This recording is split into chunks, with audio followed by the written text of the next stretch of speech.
Nestorianism claimed that Jesus was host to two separate persons, that of the Son of God and that of a mortal man. It was as such a direct response to Apollinarianism. Also Nestorianus, in an attempt to dispel Arianism, disputed the description of Mother of God for Mary. Namely because this title indicated that, if Christ was born of her, he had to be younger than her. As he was eternal as God, Mary could only be the mother of Jesus, the man. It is said that Theodore of Mopsuestia was most likely the first Nestorian, although it only came to prominence after his death and under his pupil Nestorius, who gave name to the heresy. Nestorius, initially a mere monk in Antioch, later became a priest and a very talented preacher, eventually being summoned by Emperor Theodosius II to become Patriarch of Constantinople. In this position he was a stubborn zealot seeking out heresy wherever he could.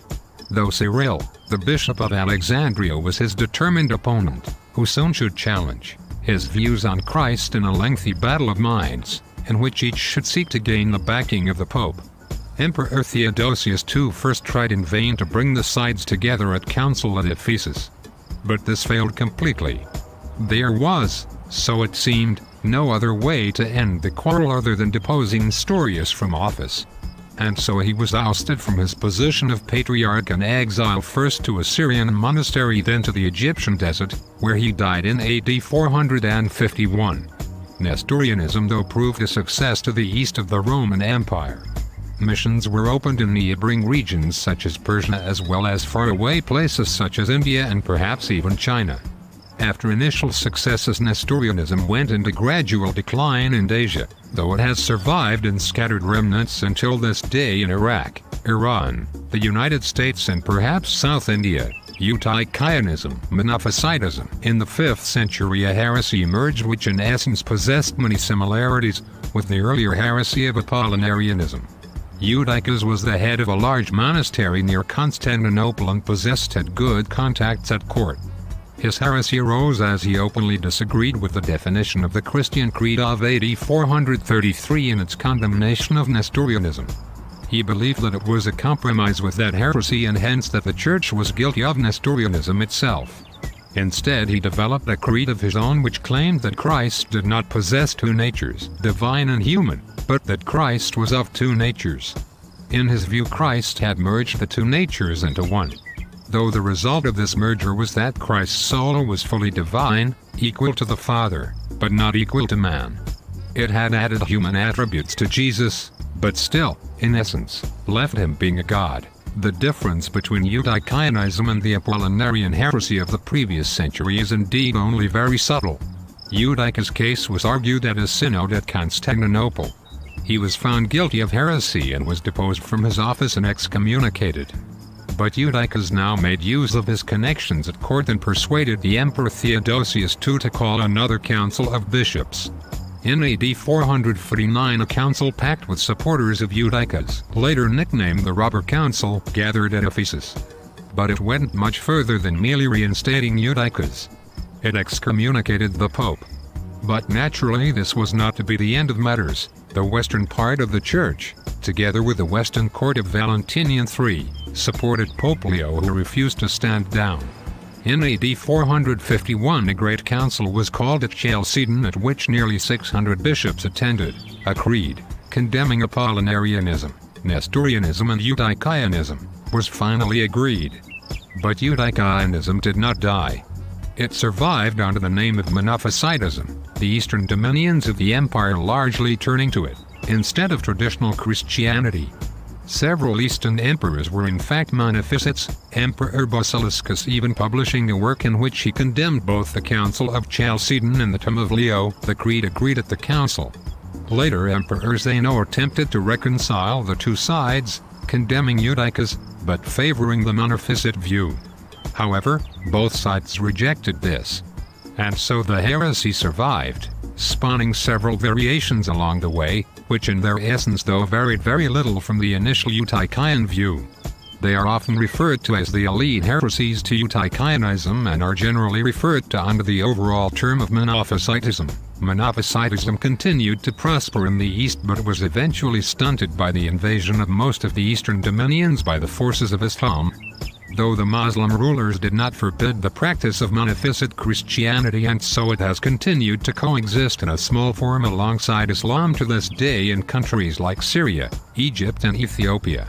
Pelagianism was a heresy altogether different than the other major heresies to occupy religious minds during the time of the late Roman Empire. Had previous heresies tried to provide alternative faiths on the Holy Trinity, then Pelagianism concerned itself with man. Pelagius, a monk from Britain, gave rise to the heresy. He came to Rome in about AD 390, where he should meet the Lawer Coeletius, possibly from Ireland, and Julian, the bishop of Arclanum in Campania. Together these three men should become the figureheads of the Pelagian heresy. In their view, every child was born absolutely innocent, free of what the traditional church called the original sin. In effect, this meant that to Pelagius Christ was not a savior who took Adam's original sin upon himself, but merely a teacher who gave mankind an example of what man should be. Man could, by discipline and willpower alone, lead a righteous life, without the help of God. The traditional view was that to do any good, man needed the grace of God. Particularly the latter view embarrassed the church, as it revealed an unresolved problem, that of man's free will. If God's grace is needed for man to do good, then he cannot do so without God's will. Hence it begs the question if man had free will, or if he sinned and did good, only when God wanted him to. Pelagius insisted man needed not God's grace, but could act on his own behalf, for good as well as evil. At first these views went either largely unnoticed or didn't arouse any anger from the church. It was only once Pelagius had left Rome, due to the capture of the Syri by Alaric in AD 410, and left for the east, that his heresy caused controversy. In fact, his ally Coelestius was excommunicated as early as AD 412 in Carthage. Though with Pelagius himself the situation remained confused. A council of bishops in AD 415 declared him innocent of heresy. But through later councils shortly afterwards found him guilty. Pope Innocent I confirmed the view that Pelagius was a heretic, but his successor Zosimus declared him innocent. Yet a year later Zosimus reversed his decision and declared Pelagius a heretic. The Western Emperor Honorius eventually also spoke out against him. Alas, later popes condemned Pelagius, too. To what extent the heresy survived is not documented, though one can surely state that Pelagianism is still with us today. Most Christian parents would struggle to see their newborn infant as anything but innocent, and few of them would think they did not possess the free will. The beginnings of Christianity are very blurry, as far as historical fact is concerned. The birth date of Jesus himself is uncertain. The idea of Jesus' birth being the year AD 1 is due rather to a judgment made some 500 years after the event took place. Many point to the year 4 BC as the most likely date for Christ's birth, and yet that remains very uncertain. The year of his death is also not clearly established. It is assumed it took place between AD 26 and AD 36, most likely though between AD 30 and AD 36, during the reign of Pontius Pilate as prefect of Judea. Historically speaking, Jesus of Nazareth was a charismatic Jewish leader, exorcist and religious teacher. To the Christians, however, he is the Messiah, the human personification of God. Evidence of Jesus' life and effect in Palestine is very patchy. He was clearly not one of the militant Jewish zealots, and yet eventually the Roman rulers did perceive him as a security risk. Roman power appointed the priests who were in charge of the religious sites of Palestine. And Jesus openly denounced these priests, so much is known.